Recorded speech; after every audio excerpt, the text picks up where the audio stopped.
Então, sejam todos muito bem-vindos a mais um seminário do Grupo de Estudos de Literatura Nonsense. Hoje a gente vai ter uma palestra incrível da professora doutora Angélica Mikolanski sobre tradução de limericks. E ela vai falar um pouco da experiência dela de pesquisa e a experiência tradutória também. Então, agora vamos ouvi-la. Olá, pessoal, tudo bem com vocês? Espero que sim. É um prazer, né, estar aqui com vocês. Eu quero agradecer inicialmente pelo convite da Fernanda. Nós já vínhamos trocando algumas mensagens nos últimos anos, né, sobre Nonsense, sobre Gore, Lear, né? Então é um prazer finalmente poder trocar uma ideia um pouco mais próxima, né, poder conhecer também a Fernanda ainda aqui virtualmente, né? Bom, espero poder contribuir com o grupo de alguma maneira. Então, meu nome, como a professora Fernanda comentou, meu nome é Angélica, eu sou professora aqui da Universidade Federal de Santa Maria, atuo aqui desde 2020, logo que começou a pandemia, e, enfim, desde então já não estou tão ligada quanto eu gostaria com os estudos relacionados ao nonsense, ao gore e ao Lear, mas apesar disso, né, já vinha trabalhando com isso desde o mestrado, desde o doutorado, que é algo que, apesar de não estar trabalhando no meu dia a dia hoje, é algo que eu gosto muito e sempre que posso, né, sempre que tenho oportunidade, gosto de me atualizar e também participar dos eventos e coisas relacionadas, né? Bom, vou abrir uma apresentação aqui para vocês, né? E é baseado nela que eu vou guiar, né, a minha fala de hoje. Vou dar um minutinho aqui.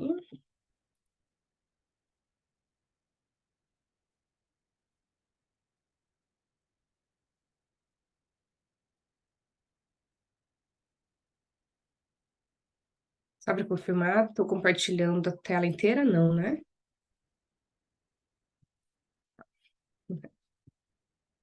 Só um minutinho, então.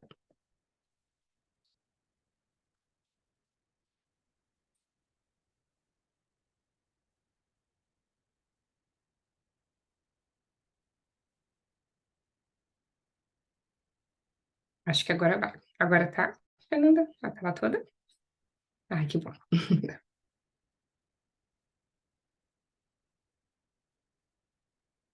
Continua a tela toda? Abrindo. Ok, perfeito. Então, vamos começar então. Então, eu trouxe uma apresentaçãozinha, pessoal, para vocês. Né, e eu vou, de uma forma mais ampla, falar sobre o Lear e o Gore e o Nonsense, mas partindo do princípio de que vocês já conhecem esses dois autores, já conhecem bastante sobre o Nonsense, né? Já é a primeira vez que eu falo para um grupo que realmente estuda o Nonsense, geralmente é algo novo para o público, né? Principalmente se falando de limericks, né? Então, algo muito específico que muitas vezes as pessoas acabam descobrindo através daquele encontro, daquela fala. Então, é a primeira vez que eu falo para alguém que realmente já conhece sobre isso, né? Vamos lá. Bom, já me apresentei então, pessoal. Gostaria de contextualizar rapidamente, né? Que essa minha fala é um recorte muito curto, né? Mas é um recorte de alguns estudos que eu desenvolvi durante o mestrado e durante o doutorado. Ambos eu realizei na Universidade Federal de Santa Catarina, sob orientação da professora Dirce Valtric do Amarante, que acredito que também já seja um nome conhecido no grupo, né, já que ela também trabalha com Nonsense, tradutora do Lear e de outros autores, né, que também trabalham, também abordam, né, o Nonsense. Então, essa aqui tem os títulos da minha dissertação e da minha tese, caso alguém tenha interesse em buscar algo relacionado a isso depois, eu fico à disposição sempre também, né?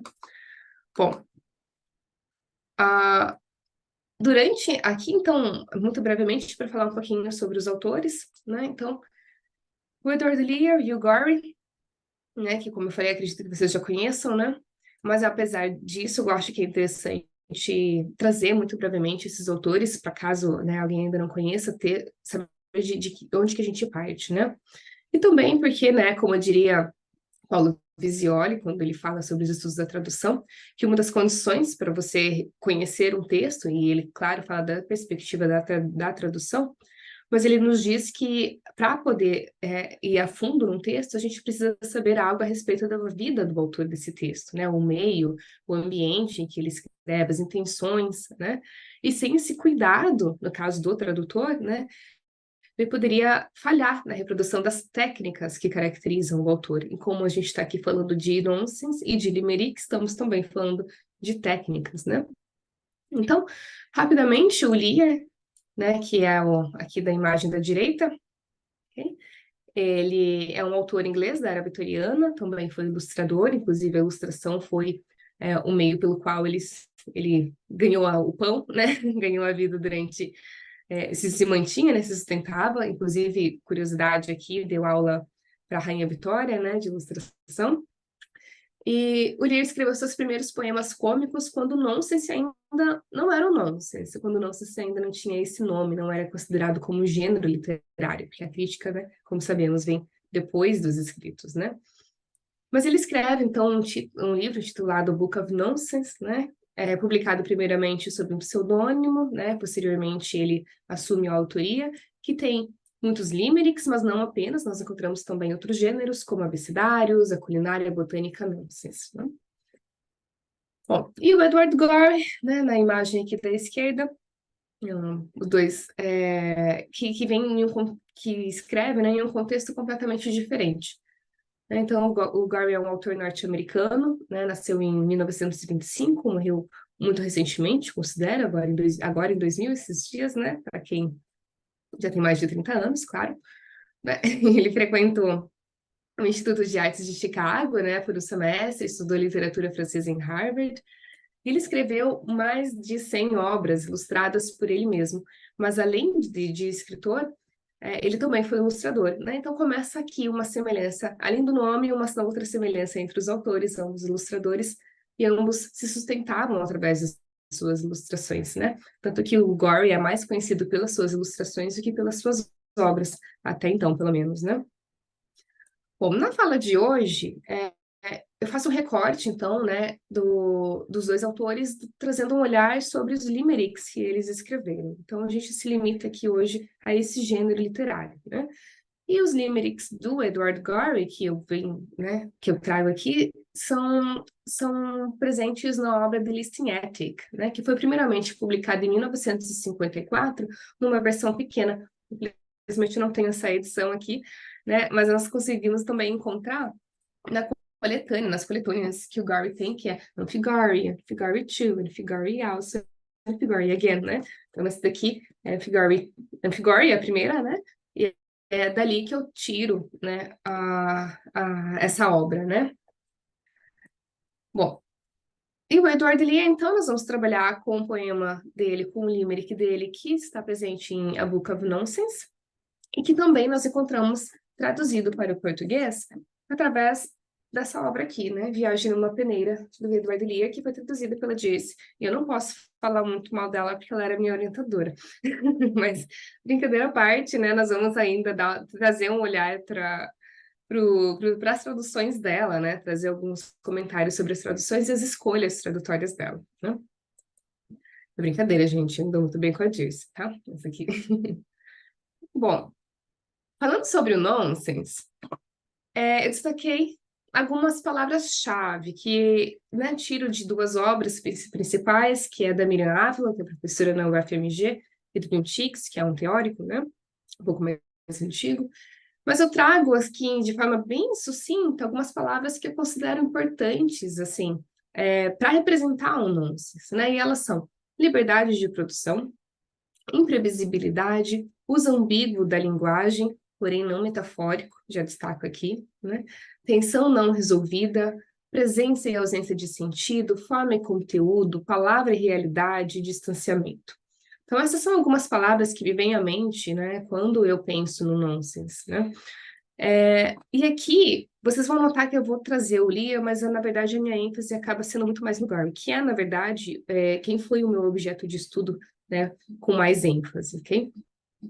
Então, de antemão, né, gostaria assim que eu tenho consciência que nós não podemos classificar a obra do Gorey como nonsense no mesmo nível, digamos assim, que a gente classificaria as obras de Lear como nonsense, né? Até porque se olharmos para o gênero nonsense enquanto período, enquanto movimento, né, nós temos o que alguns autores chamariam de nonsense puro, né, que seria exatamente esse nonsense escrito por Lear e pelo Carroll, Lewis Carroll, durante a era vitoriana. E o Glory não se encaixa nesse período, então nós não podemos titular ele, né, da mesma maneira, ok? Bom, então pensando aqui, voltando um pouquinho sobre o nonsense, tem uma citação que eu gostaria de destacar. Essa citação é do Le Clercq, acho que é assim, mais ou menos assim que fala o nome dele, né? Ele diz o seguinte, que textos nonsense, eles precisam de sentido, né? No mínimo tanto quanto, ou talvez ainda mais, que textos que sejam cheios de sentidos, né? E que uma lei de compensação é operada ali. Quanto mais tênue for o sentido de um texto, maior a necessidade e o desejo do leitor pelo sentido pleno. Então, de antemão, né, caso você não tenha muita familiaridade com o termo nonsense, você vai pensar, tá, é um texto que não tem sentido. Mas não é exatamente isso. Na verdade, ele tem um sentido ali, né? Só que esse sentido, ele, ele deixa a desejar um pouquinho, né? Ele deixa um gostinho de quero mais, de, por exemplo, eu preciso de mais detalhes, né? Então, não é essa ausência total de sentido, né? Bom, sobre a questão de liberdade, as palavras, as primeiras palavras ali, liberdade de produção, imprevisibilidade e uso ambíguo da linguagem, são tiradas do texto da Ávila, né? Então, eu acho que elas são bem claras, né? Uma imprevisibilidade é você se surpreender exatamente com os elementos narrativos, com o que acontece, né, naquela história, né? O uso ambíguo da linguagem, ou seja, uma possibilidade de interpretação, que é o responsável quase sempre, né, por estabelecer uma característica humorística no texto. Então, é muito recorrente nós olharmos para o nonsense e como textos humorísticos. E uma das características que é responsável por isso é exatamente essa utilização de ambiguidades, né? E a tensão não resolvida, o balanço e presença, ausência de sentido, essas outras palavras, nós encontramos no texto do Tines, né? E são várias essas tensões, como a gente pode ver, né? Mas, dentre todas essas tensões, todas elas são, de certa forma, aliviadas quando você tem um texto nonsense. E esse alívio é gerado porque o texto nonsense, ele tem um distanciamento entre o leitor e a obra. Esse distanciamento não chega a ser um alívio no sentido de catarse, não é isso. Mas é um não se chocar tanto, ou não gerar tanto incômodo, ou não ou algo que de repente poderia ser absurdo, tornar um pouco mais possível. Então, ao mesmo tempo que você tem essas tensões, você tem esse distanciamento, né? Então, ele precisa ter esse distanciamento para a gente poder ter um efeito nonsense, né? Bom, sobre a tensão entre presença e ausência de sentido, a Ávila também vai, né, vai falar sobre isso. Ela vai dizer que uma das estratégias básicas do texto nonsense é dar como pressuposto que o texto é absolutamente claro. Então, você lê aquilo, você, quando está lendo, percebe que não é absolutamente claro, mas é como se fosse. Você aceita esse texto como se fosse, né? Bom, nós, enquanto leitores, né, nós não questionamos o conteúdo semântico do texto, porque nós aceitamos ele como um texto completo, né? Então, por mais absurdo que possa parecer, né, nós aceitamos, ok, com aquilo como verdade, e isso é também consequência desse distanciamento, né? Outro ponto é a questão da tensão entre a forma e o conteúdo, né? E daqui a pouco nós vamos observar alguns exemplos de uma maneira um pouquinho mais prática, né, nos limericks que eu trago, né? Mas o que eu queria destacar aqui, ainda trazendo a Ávila, é que ela nos diz que nós precisamos de 3 elementos para a gente ter um texto nonsense. Esses 3 elementos são norma, patos e falta, né? E aqui, quando ela descreve, né, esses 3 elementos, ela vai tratar a norma como uma rigidez da forma, né? E isso é algo que nós encontramos muito nos limericks. Nós temos uma rigidez na forma, né? É um poema de forma fixa. O patos, que seria esse causar esse sentimento, esse efeito no leitor, ele se daria através do conteúdo semântico, né? Então, através da narrativa em si. Mas ele entra em competição ali com a norma, né? A Ávila diz que entra num jogo de perde-ganha entre norma e patos. E a falta, que é aquilo que deixa com gostinho de quero mais no texto nonsense, né, é que vai causar esse distanciamento. Então, ao mesmo tempo que você tem essa norma, você tem esse impacto, você tem elementos que faltam ali, e esses elementos que podem ser, que geralmente estão relacionados ao conteúdo narrativo, né, é que trazem esse balanço. Ok? Bom, pensando um pouquinho agora mais sobre os limericks, então, né, para quem de repente não esteja tão familiarizado, os limericks são textos, são poemas bem curtos, né? Eles entram até com uma classificação de poemas curtos, né? Assim como o haikai, como outros gêneros, né? Eles têm 5 versos, têm uma forma fixa, é um gênero que é clássico na literatura popular e oral de língua inglesa, mas não é popular para nós no Brasil. Agora nós temos alguns escritores, principalmente de literatura infantil, que têm tentado criar limericks, têm publicado alguns, né? Mas então a gente começa a reconhecer esse gênero, começa a visualizar ele, né? Mas ele é da cultura de língua inglesa, né? Quando eu digo de língua inglesa, não estou falando necessariamente norte-americano ou britânico, mas de uma forma mais abrangente mesmo, né?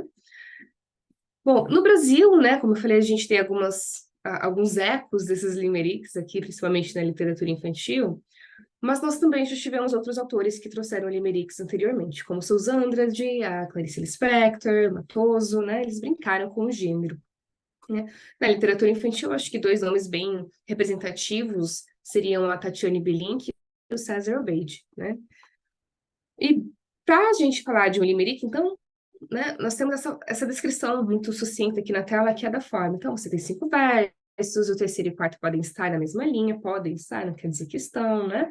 Nós temos um esquema de rimas, que é em A, B, B, A, né? Nos versos com rima, nos versos mais longos, com rima, nós temos 3 beats, né? Que seriam 3 peças, a gente pensasse aqui no português, né? Nos versos com rima B, 2 beats. E o ritmo nós temos um pouco mais de flexibilidade, geralmente com versos com anapestos ou anfíbricos. Um pouco mais de flexibilidade nos ritmos, porém não tanto nos outros aspectos, né? De rima e de quantidade de versos e até da organização visual do poema, né? Bom, e aí eu trago esse subtítulo aqui, né? Limerick, o soneto do nonsense, né? Então, essa relação entre o limerick e o soneto, que às vezes, inicialmente, pode até parecer um pouco absurda, já que o soneto, né, tem um tema tão metafórico e tão distinto do limerick, né? Essa comparação não é minha, né? Essa comparação quem traz é o Wintix em outro texto, né? E ele vai dizer, então, quero trazer um pouquinho para vocês o porquê dessa comparação, né? Ele vai destacar que a forma fixa do soneto e os temas abordados, como o amor, a beleza da amada, né? Essa linguagem metafórica, formal, com ritmos, rimas, métricas que vão engrandecer a amada, né? Então, não tem nada a ver no sentido de tema com o limerick, mas tem muito a ver quando a gente olha para a questão de forma.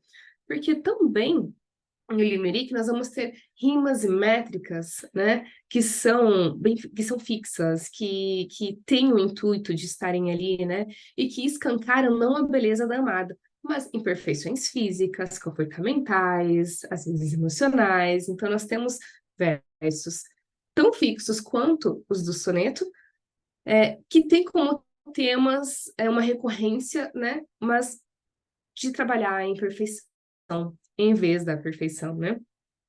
Então, raramente nós vamos encontrar metáforas nos limericks. Até às vezes, eu nunca fiz uma análise exatamente de em metáforas nos limericks, mas acho que é algo que não é esperado, né? Encontrar, né? As palavras utilizadas são com sentido literal, né? E a forma é a ápice da arte verbal, né? E é a forma que também é muito importante para estabelecer aquilo que nós comentamos antes do distanciamento, né? Então, esse choque entre forma e conteúdo, a forma é o que, de certa forma, gera esse distanciamento no leitor, né? Gera um isolamento, né? Ele não se surpreende com a forma, ele já sabe o que vai encontrar ali. A questão da função literária, então, né, se a do soneto é sinalizar o amor, o limerick é sinalizar o isolamento, né? Então, isso é uma característica que o Tiggs representa para nós, né? Bom, e aí, pessoal, dando sequência, então, vamos para um lado um pouquinho mais prático aqui, né, de olhar para os limericks propriamente ditos. E esse primeiro aqui é do Lear, né, e eu trago ele com o intuito de representar aqui essa questão da organização da forma, né, muito brevemente, né. Então aqui destaquei ali em caixinhas verdes, né, as rimas em A, nas caixinhas azuis as rimas em B. E uma característica muito forte dos limericks do Lear, que é a última linha retomar, de certa forma, o primeiro verso, né? Que traz uma característica cíclica para o poema, né? Ele é um poema praticamente infinito, né? Então, aqui, destaco também, na última linha, o remarkable, né? Esse adjetivo que é muito recorrente nos limericks do Lear, né? Um adjetivo na última linha que vai caracterizar essa personagem, né? Então, aqui, nós temos, então, dois elementos que são não necessariamente presentes na forma fixa do limerick, mas que são muito característicos dos limericks do Lear, né? Que é o uso de adjetivo e essa ligação cíclica, né? De repetir o conteúdo ali, né? Do primeiro verso, né? Nós vamos perceber depois que outros autores, inclusive o Gorey, já não têm essa característica, né? Bom, então, esse adjetivo, né, na última linha, ele tem um efeito aqui no poema, né? Que é ele traz uma moral, né? Ele traz um julgamento, né? Então, esse julgamento, né, a característica agora do Lee, esse julgamento, ele pode ser ora favorável, ora contra o personagem. Nós também não temos uma rigidez quanto a isso. Fato é que ele vai estar presente, né? Bom, nos escritos de Garvey, então nos limericks do Garvey, o que nós encontramos na última linha é mais relacionado a uma conclusão da narrativa ou também relacionado a um clímax da narrativa. Às vezes nós não temos uma conclusão dessa narrativa, mas nós temos o clímax, o ápice da narrativa na última linha, né? E essa repetição, né, Kai, não acontece. Bom, além disso, pessoal, a gente acredita-se, né, sobre os limericks do Lira, que acredita-se que ele tenha se inspirado em algumas coleções de versos infantis, né, que haviam também limericks escritos ainda anteriormente a ele, né, como The History of 16 Wonderful Old Women, Anecdotes and Adventures of 15 Gentlemen, né, e que ele tenha se baseado em alguns desses limericks para transformá-los, né, em limericks com características nonsense, né? Uma semelhança entre Lear e Gore, mais uma, né? É que ambos, por serem ilustradores, fazem os seus poemas todos acompanhados de ilustração. E a ilustração nos limericks, ela cumpre um papel fundamental. Em muitos casos, ela vai, de certa forma, descrever, é uma representação, né, daquilo que está escrito nas narrativas, mas na maioria das vezes ela complementa o texto, né? Então, você depende dessa ilustração para estabelecer sentido no poema. Você depende dela, geralmente, para você conseguir captar esse efeito humorístico que é tão recorrente nos poemas, né? Bom, olhando um pouquinho, né, agora para o texto do Goring, um exemplar do Goring, né, a gente não tem tanto humor no Gore quanto a gente encontra no Lear, né? Não pelo menos nos limericks. Não que não haja. A questão é que os textos do Gore tendem a ser um pouco mais sérios, né? Um pouco mais relacionado ao horror, um pouco mais relacionado a tragédias, né? Então, e eles são verbalmente, né, mais preocupados com essa descrição, com a descrição, com um desfecho da narrativa do que os do Lear também, né? Então, o Lear, ele vai utilizar adjetivos que são mais inconsequentes, né? Poemas mais lúdicos, né? E, na opinião, por exemplo, do Tiggs, os versos de Gorey são mais sérios, são mais grotescos, e até ele diz que, por exemplo, não são poemas para crianças, né? Isso é uma outra discussão, né? A questão de literatura infantil ou não. Não trago esse debate aqui, mas algo a se pensar, né? Ninguém questiona se o Lear seria lido por crianças ou não. Já o Gore sofre um pouco de censura, né, em relação a isso. Bom, sendo então mais sérios, né? a gente tem uma rigidez também na norma aqui dos limericks do Garvey, né? E a gente consegue notar aqueles três elementos que a Ávila traz, né? Que é a norma, o patos e... Esqueci o outro. E a falta, perdão. Então, a gente consegue notar, de certa forma, esses três elementos em diversos limericks, também do Gore, que caracterizaria, então, essa proximidade com o gênero nonsense, né? Bom, então, no geral, nós temos aqui, né, alguns limericks que têm protagonistas apresentados no primeiro verso, similar aos casos de Lear, né? Alguns deles, inclusive, com a estrutura There Was, a Young, assim como Lear iniciou seus limericks, mas isso não é regra aqui nos limericks do Gore, né? Se for olhar bem precisamente, nós temos exatamente 9 limericks que começam dessa forma, né? E o restante tem uma variedade. Então, a gente vê, assim, uma rigidez na forma, mas não tanto uma rigidez em como ele começa ou termina as narrativas, não se falando de conteúdo semântico, né? Bom, outra questão aqui, pessoal, olhando, né, para esse poema aqui, que vou passar de poema aqui porque eu ia trazer uma prática, né, para vocês, proponho até, se alguém quiser trabalhar um pouco, né, com isso isoladamente, né, e depois contribuir, podem até me mandar por e-mail, né, mas a minha proposta era que vocês fizessem uma prática aqui de escolher um desses dois textos, e até por isso que eu não trabalhei efetivamente o conteúdo semântico deles anteriormente, para vocês pensarem como que vocês traduziriam esses limericks, né? Então, nós não vamos decidirem por realizar, pensem em alguns aspectos aqui, né? Como você manteria as rimas nesses limericks, né? Você se preocuparia com as rimas? Você se preocuparia em manter um ritmo ou não? Optaria por versos mais maiores, versos mais livres, né? Quais elementos dessa narrativa você consideraria essenciais e que precisariam ser preservados numa tradução, né? Então, agora eu vou trazer para vocês uma perspectiva mais da preocupação a tradução de limericks, né? Quais elementos a gente pode, deve, tem que ter ali, quais a gente tem mais liberdade de escolha, né? E eu já adianto que nós não temos uma resposta exata, né? Não é uma matemática, são questões de escolhas, né? Mas trago aqui para vocês pensarem um pouquinho. Então, fica de sugestão, né? Uma pausa ao vídeo, tenta traduzir ali como você faria, mesmo que rapidamente, né? Então, olhando para esse texto aqui do Gore, por exemplo, né? Se você fosse traduzir ele literalmente, acho que é os que eu trago. Se você fosse traduzir, eu vou passar alguns slides, depois eu volto. Não, vou voltar. Estou fazendo uma bagunça, né, Fernanda? Depois eu volto para ele um pouquinho. Então, pensando aqui em desafios de tradução, eu trago aqui muito brevemente, né, alguns aspectos que poderiam ser considerados quando a gente traduz um limerick, né? Então, a gente, primeiramente, precisa tentar entender mais ou menos a ocorrência desse gênero no Brasil. E para isso, né, eu trago esse ensaio, né, que foi escrito por Glauco Matoso, e ele vai falar sobre a adaptação da forma fixa do limerick para o português, né?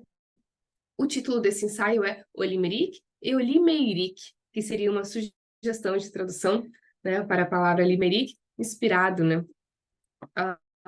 num autor, né? Então ele diz o seguinte, né, que em lugar de limitar seu formato rígido, nós devemos soltar as amarras e deixar o barco flutuar ao sabor do verso livre da rima atuante. Essa fala, na realidade, é de Luiz Roberto Guedes, mas a gente encontra nesse material, né? Já o Glauco Matoso, pessoal, ele vai dizer o seguinte, que a métrica, né, precisa ser levada a sério também, ela não pode ser tão livre assim, né? Então, ele sugere, por exemplo, que a gente tenha tônica nos versos na segunda, quinta e oitava sílabas, ou terceira, sexta e nona, né? Isso nos versos que terminam com as rimas em A, Nos versos que terminam com rima em B, aqui a gente tem as tônicas na segunda e quinta sílabas ou na terceira e sexta, né? E da mesma forma como ocorre com outros gêneros literários, né, o limerick ele vai sofrer adaptações, né? E ele diz o seguinte, né, que dessas adaptações, né, uma delas poderia optar por um metro fixo, né, que para o Matoso é algo que parece mais coerente, né? Isso porque, por ser um poema de origem oral, que é cantado, você precisaria sim ter essa preocupação enquanto o verso termina, né? Então, essa preocupação com um olhar mais atento à métrica, né? Para isso, ele utiliza a métrica do haikai, a métrica do haikai ocidentalizado, né? Então, com 7 sílabas nos versos primeiro, segundo e quinto, 5 sílabas no terceiro e quarto, né? Porém, a gente não pode tomar isso como regra também. Isso é uma sugestão, é um olhar do Matoso, né, em relação à tradução de Limerick, como ele acredita que deveria ser, né? Então, ele faz essas adaptações. Diferente do Luiz Roberto Guedes, que acha que poderia ser algo mais livre, né? Um ritmo mais em versos livres, né? O termo limerick aqui, só retomando, é em homenagem ao escritor e cantador Zé Limeira, né? Eu, e quem e quem utiliza, né, dessa forma um pouco mais solta, né, nas traduções é a professora Dirce, né? Por isso que eu brinquei no início, você não posso falar mal dela, porque ela foi minha orientadora, mas não é uma questão de falar mal, não, é uma questão de escolha tradutória, na verdade, né? Agora eu vou falar um pouquinho mais sobre as questões de escolhas tradutórias que eu faria, tá? Numa situação, né, hipotética, né? Que eu acredito que poderiam ser a solução, entre aspas, muito entre aspas aqui mesmo, né? Mas a solução para as escolhas tradutórias de tradução de limericks, né? Então eu penso o seguinte, nós temos poemas curtos, bem curtos, nós precisamos ter um poema curto, nós não podemos estendê-lo muito, né? Nós temos um esquema de rimas muito definido, que, a meu ver, precisa ser preservado, né? No ritmo, de fato, nós temos uma flexibilidade. Tanto nos textos do Lear quanto nos do Gore, nós temos uma flexibilidade, né? Você vai notar uma certa variedade ali no ritmo, né? Não muito grande, mas também não é tão fixo. Então, entendo que nós também temos um pouco de liberdade de escolha diante disso, né? Agora, a questão que nós não podemos é ter um verso muito longo quando nós temos um verso que não é tão longo no texto de partida, né? E aí que nós temos que ter um cuidado nessa flexibilidade do ritmo, né? E por que nós temos que ter esse cuidado, né? Porque quando nós olhamos para a língua inglesa e para a língua portuguesa, a quantidade de informações que cabem num verso em língua inglesa é muito maior do que a quantidade de informações que cabem num verso em língua portuguesa, exatamente pela distinção da língua, né? Exatamente pelo inglês ser muito mais monossilábico. Então, entra aí alguns desafios relacionados ao conteúdo, né? Então, a gente tem essa tensão aqui entre forma e conteúdo, não só no texto de partida, olhando para a característica do nonsense, mas também na tradução desse texto, né? Então, nós temos no Limerick uma narrativa que é extremamente breve e literal, né? Ou seja, eu preciso ter também no português uma narrativa que seja breve e literal, eu não vou transformar num texto metafórico.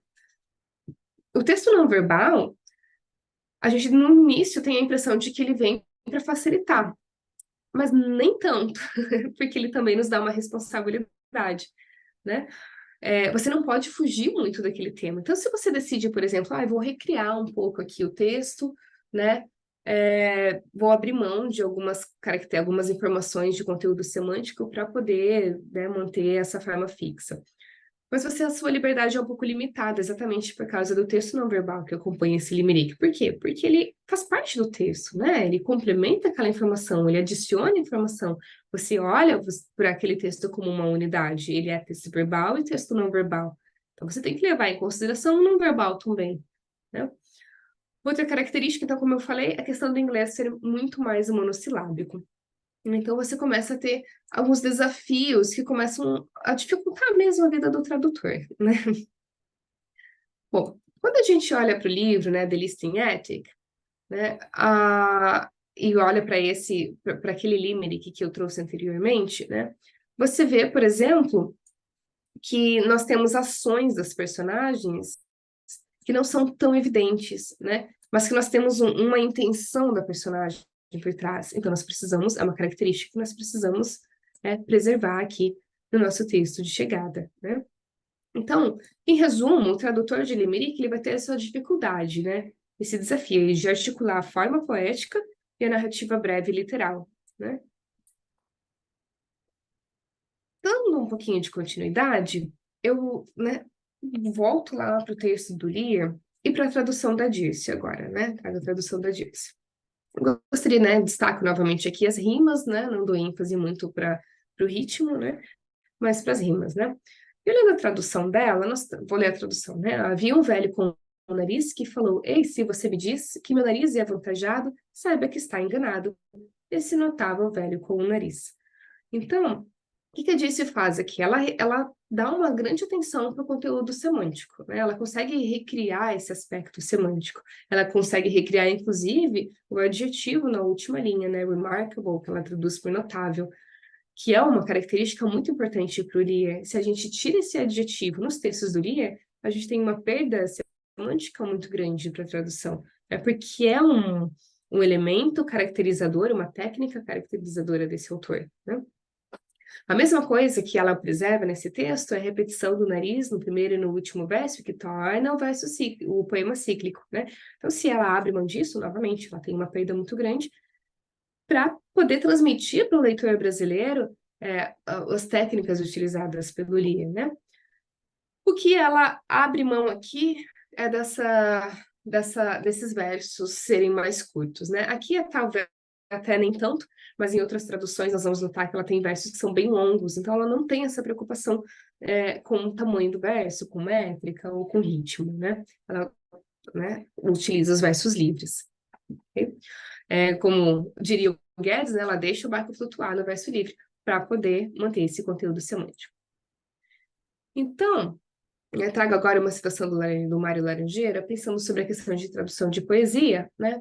Só para formalizar um pouco, né, aquilo que eu estou falando também. Ele vai dizer o seguinte, que não é raro que a fidelidade à significância do texto, que deve sempre prevalecer, impõe na tradução do poema infidelidades, no nível estritamente semântico, como condição para se manter poético na escritura. Então, ora nós vamos ter que lançar mão da forma para poder preservar o conteúdo semântico, ora nós vamos ter que abrir mão, né, do conteúdo semântico para poder manter aquela forma. E aí cabe a cada tradutor, né, eu vou seguir esse caminho ou esse, tentando sempre, claro, encontrar um equilíbrio. Você não vai abrir mão totalmente do conteúdo semântico, ou transformar o limerick em outro poema, né? Vou transformar o meu limerick aqui num poema narrativo de 10 versos. Calma, mas então você já não tem mais um limerick, né? Então, é assim, tentar encontrar esse equilíbrio, né? E não tem uma resposta, eu gostaria de trazer uma resposta certa, mas não tem mesmo, vou ficar defendendo, né? E acredito que todos os teóricos da tradução ficarão também. Outra citação que o Laranjeira traz para nós é que a fidelidade linguístico-estrutural, né? Estou pensando em forma aqui, né? Ela impõe que se traduza o que é marcado por marcado, não marcado por não marcado, figura por não figura, né? E que um texto que tenha inversões, elipses, quiasmos, paralelismos, ele também precisa ter esses elementos na tradução, né? Ou seja, um texto que é simples, que ele é direto, um texto de partida também precisa ser simples e direto. Ou seja, se nós não temos metáforas no limerick no texto de partida, eu também não vou ter no texto de chegada.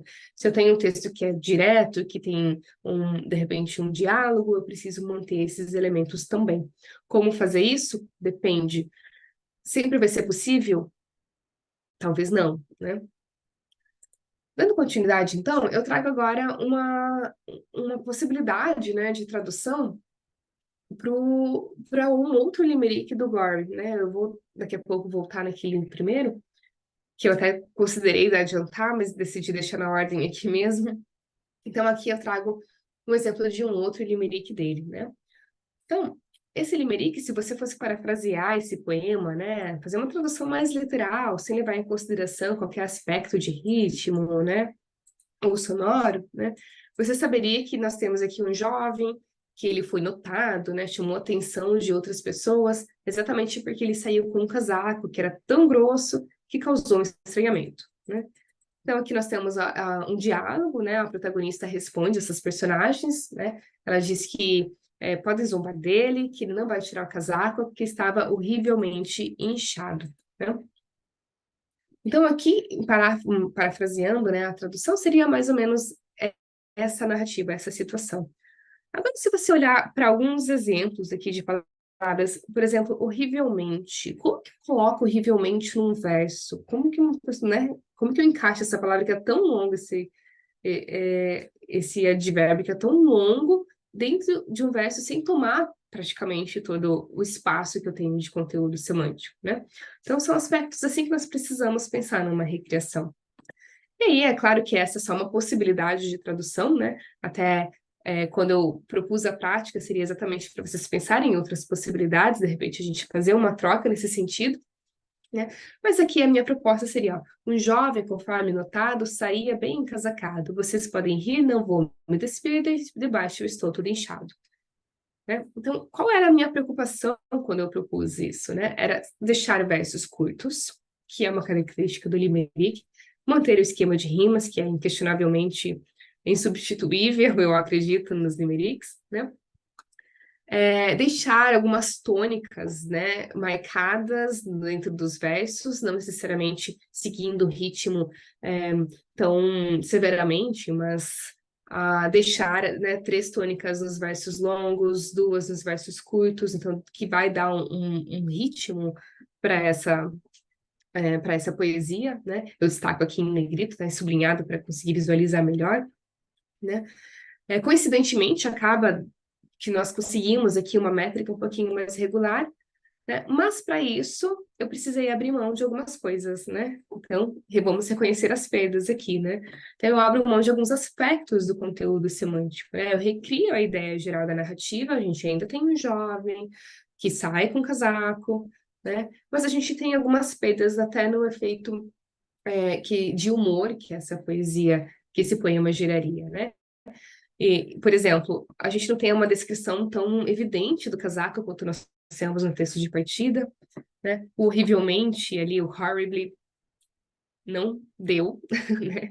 Abri mão dele com um pouco de dó, mas não consigo colocar num verso que seja um pouco mais curto, né?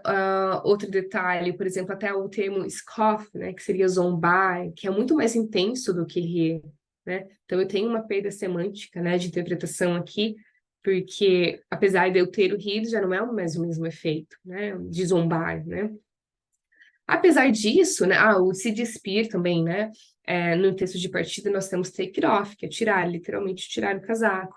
O se despir, ele é um pouco mais amplo que isso, né? Não estou me restringindo a só tirar o casaco. Posso interpretar dessa maneira, mas ele traz aqui uma certa ambiguidade, né? Eu posso só tirar o casaco, eu posso tirar o restante também, né? E não é o caso no texto de partida. Então, eu tenho essas perdas, essas perdas e ganhos aqui dentro da tradução, né? Mas, apesar disso, né, o que a gente consegue notar, assim, que a ideia geral tá ali, né? E eu consigo também casar essa ideia geral com o que nós temos no geramento não verbal, né? Que é a ilustração. Né?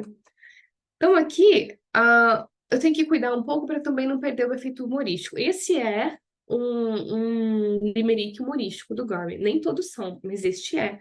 Então, eu não posso abrir mão também desse caráter humorístico, né? Bom, então, a gente tem uma diminuição no humor por causa dessas escolhas tradutórias, né? Ainda assim, nós conseguimos manter o diálogo, né? Então, temos a protagonista, né, que fala ali em primeira pessoa, né? You may scoff, but I won't take it off, né? Então, vocês podem rir, não vou me despir, né? Então, nós conseguimos manter isso, que eu acho que casa um pouquinho dentro da teoria que o Mário Laranjeira defende de tradução de poesia, né? Mas, enfim, outras perdas, né? E o que a gente conclui com isso, né? Que nós não conseguimos ter certo ou errado dentro dos estudos da tradução, mesmo quando se trata de um texto nonsense, né? Mas que nós vamos fazer essas escolhas. E que se você tem esse texto que tem humor, você recria o humor, e se você tem esse texto que traz um elemento de surpresa, você precisa manter esse elemento de surpresa, e se você tem um texto que tem características nonsense, você tem que pensar como que eu vou preservar essa característica dentro dessa unidade aqui, né, para o meu leitor. Claro, considerando também quem é o meu leitor, né? Sempre pensando, considerando no texto nonsense aqui, essa tensão entre forma e conteúdo também, que é o efeito principal do que eu queria chamar a atenção, né, hoje. E aqui eu trago mais dois exemplos, né? Pensando numa tradução literal, esse é o exemplo, né, da prática, pensando numa questão mais literal e outra mais recriada, né? Então, pensando aqui, esse poema numa tradução mais literal seria mais ou menos assim, né? E aqui também caberiam outras escolhas eventuais, né? Então, um sombrio jovem bancário chamado Fênix desejava criar uma aura de ameaça para deixar as pessoas com medo. Ele vestiu luva cinza de veludo e tênis esportivos brancos. Claro que nós não temos nenhuma preocupação aqui com o ritmo, com rima ou com nada, apenas com o conteúdo semântico. Mas ele é importante, esse primeiro contato com o texto, enquanto numa posição de leitor e de tradutor, ele é importante exatamente para você compreender esse conteúdo, né? Essa letra, né? Então, aqui, qual é o efeito humorístico, né? Que ninguém vai causar medo em outra pessoa utilizando uma luva cinza de veludo ou um tênis branco, um all-star, que parece um all-star, pelo menos na foto, né? Branco, né? Provavelmente isso não causaria nenhum medo, né? Mas essa intenção de causar, né? E essa tentativa quebrada, né? Que gera humor e que acredito, né? Que traz esse aspecto do nonsense aqui, porque ele tem essa intenção, o personagem tem essa intenção, mas falta, de fato, os elementos que causariam ameaça, né? E como a gente poderia deixar isso, né? Mantendo, se preocupando com a forma de Limerick, né? Então, aqui é uma proposta minha, né? Com certeza outras pessoas teriam outras traduções, né? E ficaria mais ou menos assim, né? Um jovem chamado Gentil buscava uma aura hostil a fim de assustar o povo a dançar e vestir o tênis branco infantil. Consigo manter o ritmo, consigo manter as rimas, né? E consigo manter parcialmente o conteúdo semântico, né? Então, olha só que interessante, né? A professora Dirce, quando faz as traduções dela, ela tem essa preocupação com as rimas e com o conteúdo semântico, muito enfaticamente. Ainda que em diversos poemas ela também abra mão de alguns aspectos, né? A minha preocupação já foi um pouquinho mais relacionada à forma. Por ser um limerick, a gente tem que ser um limerick, isso daqui tem que manter, tem que deixar claro, né? E claro, esse era o meu projeto de tradução, né? Então, não estou dizendo que tem que ser assim, né? E aí, mas aqui, por exemplo, você consegue perceber algumas substituições muito claras no nome, por exemplo, né? Que eu acredito que também não teria um efeito semântico, um efeito humorístico, qualquer coisa assim na língua inglesa, né? Mas, então, faça essa substituição do nome, que vai também gerar até um pouco de humor que não tem no texto de partida, pela combinação de palavras gentil, mais hostil, né? Então a gente tem essas oposições aqui que nós não temos no texto de partida, que adicionam, né, a informação, adicionam conteúdo, né? Mas aí nós temos esse efeito principal, né? Ele queria de alguma maneira mostrar ameaça, né? Já no texto daí recriado, ele queria assustar, mas ainda assim você tem uma intenção de causar algo negativo, né? E a forma como o personagem se propõe a fazer isso é que, coitado, né? Não ia rolar, né? Não é assim. E por fim, trago só mais um exemplo, então, para a gente aqui, eu nem trouxe a tradução literal, trouxe só a forma recriada, né? Mas para perceber um pouquinho esses efeitos sonoros aqui do poema, né? Queria mais ou menos assim: a jovem chamada Rosalda, que sempre desmaia do nada, caiu por querer, jogando o croquet, mas foi acordada com água. Né? Então, a gente ainda tem esses elementos poéticos, consegue perceber o humor por trás disso, casa com a imagem, mas reconheço também que há diversas perdas semânticas, né? Por exemplo, o advérbio quickly, né? Rapidamente. E, gente, eu fico devendo. Quando eu trabalho com tradução de poesia, eu não dou conta de colocar advérbios longos. Quem que colocou esses mentes nos nossos advérbios na língua portuguesa, né? Rapidamente, né? Bom, acabei me acelerando um pouquinho aqui, mas faz parte. Trago aqui algumas referências, né? São as principais que eu citei nesse trabalho, né? E encerro aqui a minha apresentação. Espero ter contribuído de alguma forma. Seria isso. Vou a fala agora para a professora Fernanda. Tá mudo, Fernanda. Muito obrigada, Angélica. Essa apresentação foi fascinante, foi muito dinâmica, foi didática, tem a proposta de atividade que é bem legal, as pessoas podem tentar realmente cada um fazer a sua tradução, né? Como você comentou, né? Tem várias possibilidades tradutórias, né?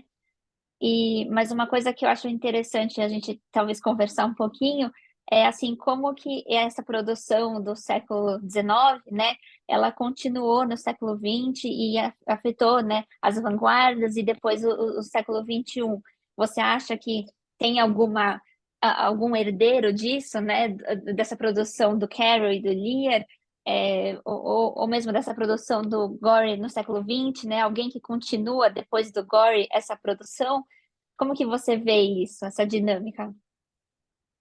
Eu acho que o... Ai, me fugiu o nome dele. O Tim Burton Uhum, é um dos herdeiros do Gore, né? Apesar de uhum, não ter uma distância temporal tão grande quanto a gente vê no Gore e o Lear, né? Mas eu diria que o Tim Burton é um dos nomes que nós conseguimos perceber. Eu acho até que tem algumas pesquisas sobre isso, né? Cheguei a dar uma olhada, né?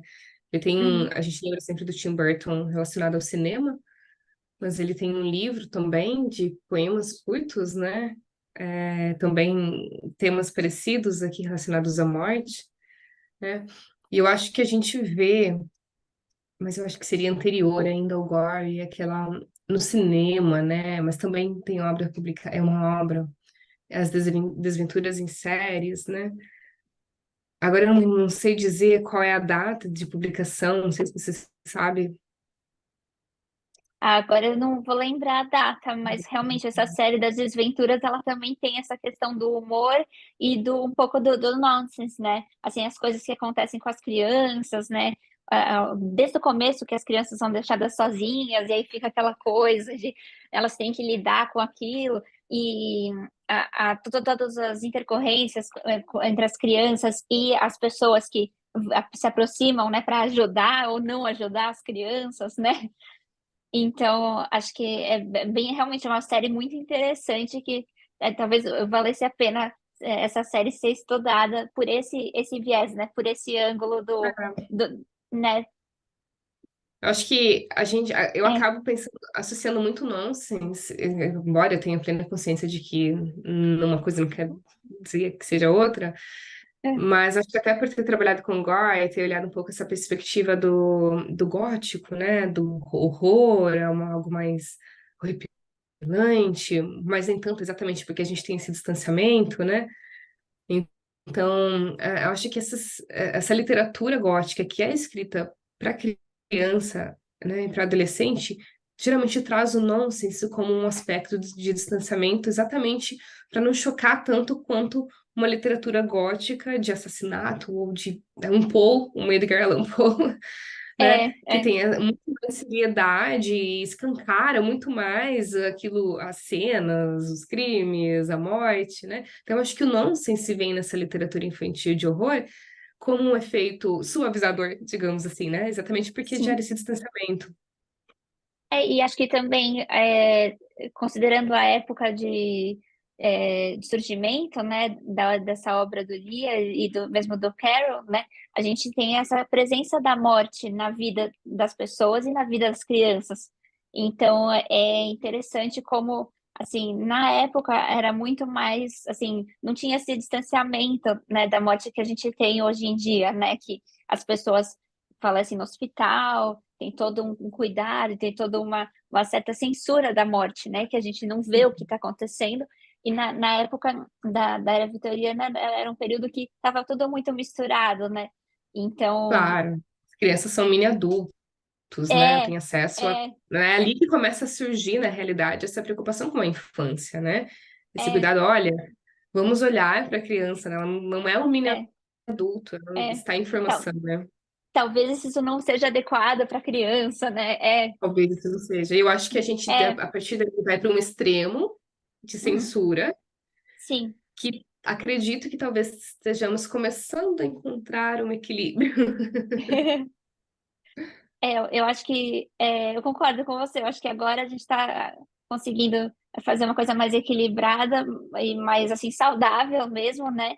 Porque acho que a gente não pode também, né, ir para um extremo de a gente vai proibir tudo, nada é adequado, a gente vai censurar tudo e, e aí depois essa criança vai ter um choque enorme, né, quando Uhum. ela fica adulta, né, e ela começar a realmente ter que viver no mundo real, na realidade, né.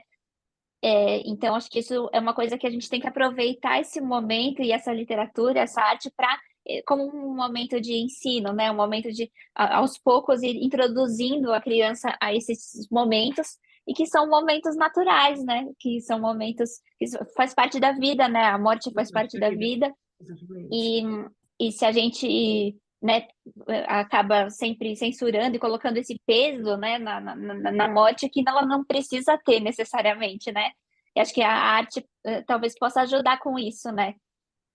Com certeza, eu acredito que a gente tem duas grandes perspectivas de utilização da contação de histórias, de Uhum. maneira bem geral, da literatura, né, para criança.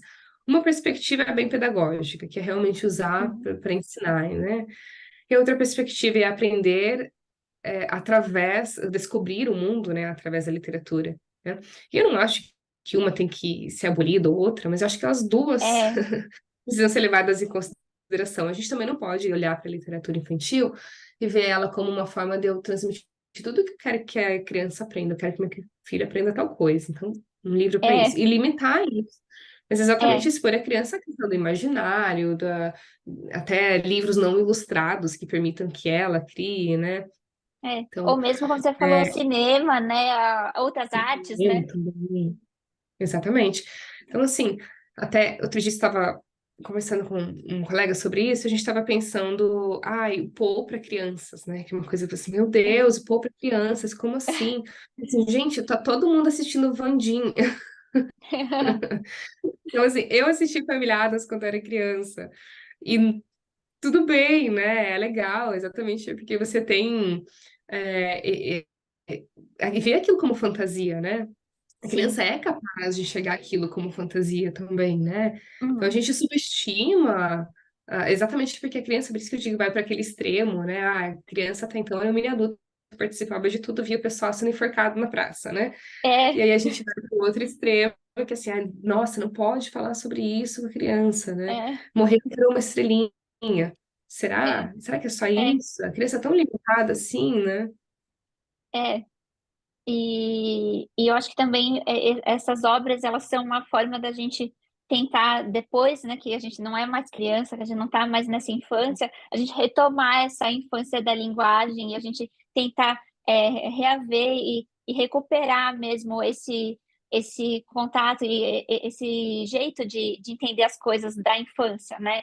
De assim, você realmente perceber as coisas pela primeira vez, né? Ver as coisas pela primeira vez, tentar explicar o mundo pela primeira vez, né? E acho que esse tipo de obra também aproxima o adulto dessa experiência, né? Que acaba sendo uma experiência perdida, né? Que depois acaba não servindo para nada, né? Você tem aquela experiência e depois fica, mas e aí, o que que eu faço com isso depois, né? E Exato. então, eu acho que é legal, assim, às vezes a gente como adulto fica, não, tem que só ver livro para adulto. Não, às vezes é legal pegar um livro pensado para criança, para infância, porque ele desperta essas outras coisas que estão, assim, dormentes, né? Que estão latentes no adulto, né?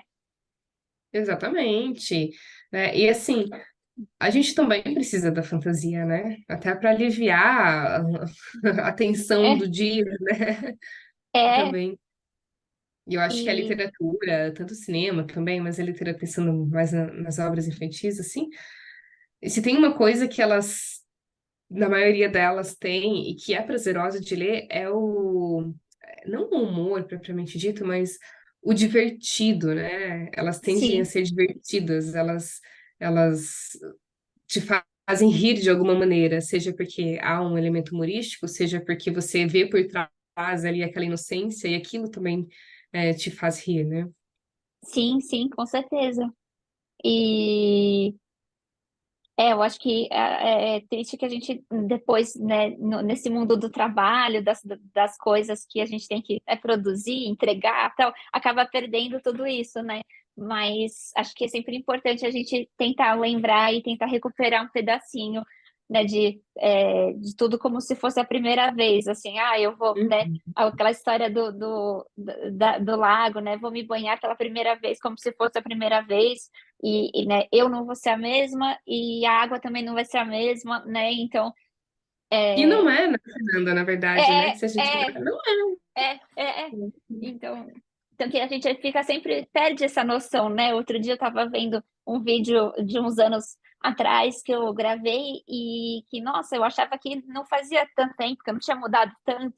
E aí depois eu fui observar e, nossa, realmente passou bastante tempo, tem uma diferença e a gente não se dá conta disso, né? Parece que você vai fazendo uma coisa atrás da outra e quando você vê já, né? Mas teve uma mudança, teve um processo, né? Teve um desenvolvimento, né? E Exatamente.